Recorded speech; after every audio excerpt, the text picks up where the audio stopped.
High court వ్యాఖ్యల తర్వాత భారత రాష్ట్ర సమితి భారతీయ జనతా పార్టీ హ్యాపీగా ఉండొచ్చు. కొంతమంది కబ్జాదారులు కూడా సంతోషంగా ఉండొచ్చు. కానీ హైడ్రా రంగనాథ్ విషయంలో రేవంత్ అంత ఈజీగా నిర్ణయం తీసుకోరు. ఎందుకంటే హైడ్రాను తీసుకొచ్చింది ఇలా మధ్యలో వదిలిపెట్టడానికి కాదు, రంగనాథ్ లాంటి నిజాయితీపరుడైన అధికారిని ఇలా మధ్యలో విడిచిపెట్టడానికి కాదు. ఇలాంటి ఇబ్బందులు ఎదురవుతాయని, విమర్శలు ఎదుర్కోవాల్సి వస్తుందని రేవంత్కి తెలుసు. అందువల్లే రంగనాథ్ విషయంలో చాలా జాగ్రత్తగా అడుగులు వేస్తున్నట్టు తెలుస్తోంది. హైదరాబాద్ నగరంలో చెరువుల ఆక్రమణ జరిగింది నిజం. రియల్ ఎస్టేట్ మాఫియా రెచ్చిపోతుంది కూడా నిజమే. ఇలాంటి సమయంలో ఇలాంటి అక్రమాలు మీద ఉక్కుపాదం మోపిన అధికారిగా రంగనాథ్కు పేరుంది.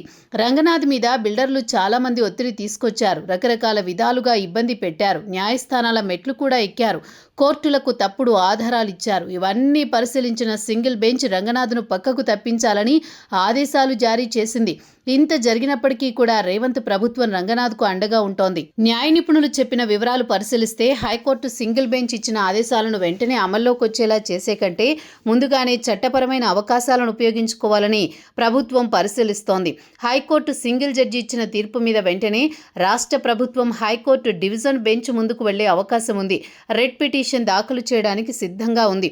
ఒకవేళ సింగిల్ బెంచ్ ఆదేశాల మీద గనుక స్టే ఇస్తే అప్పుడు హైడ్రాను చట్టబద్ధమైన ఇండిపెండెంట్ సంస్థ, దీనికి సంబంధించిన నియామకాలు, ఇతర వ్యవహారాలు ప్రభుత్వ కార్యనిర్వాహక పరిధిలోకి వస్తాయని బలమైన వాదనలు వినిపించడానికి ఆస్కారం ఉంటుంది. అక్కడా కూడా సానుకూలమైన తీర్పు రాకపోతే అప్పుడు సుప్రీంకోర్టు దాకా వెళ్లడానికి ప్రభుత్వం సిద్ధంగా ఉంది. భారత రాజ్యాంగంలోని ఆర్టికల్ 136 ప్రకారం స్పెషల్ లీవ్ పిటిషన్ ఆధారంగా సుప్రీంకోర్టును ఆశ్రయించవచ్చు. హైడ్రా విషయంలో దేశ సర్వోన్నత న్యాయస్థానానికి అర్థమయ్యేలా చెప్పొచ్చు. అదే కాదు, ఒక అధికారి క్షమాపణ చెప్పిన తర్వాత కూడా మార్చాలి అని చెప్పడం సహేతుకం కాదు అనే విషయాన్ని సుప్రీంకోర్టుకు ప్రభుత్వం చెప్పే అవకాశం ఉంది. సాధారణంగా ప్రభుత్వానికి నమ్మకమైన అధికారులు కావాలి. అలాంటి వారిని కాపాడుకోవడానికి ప్రభుత్వ అధినేతలు అనేక మార్గాలు అన్వేషిస్తూ ఉంటారు.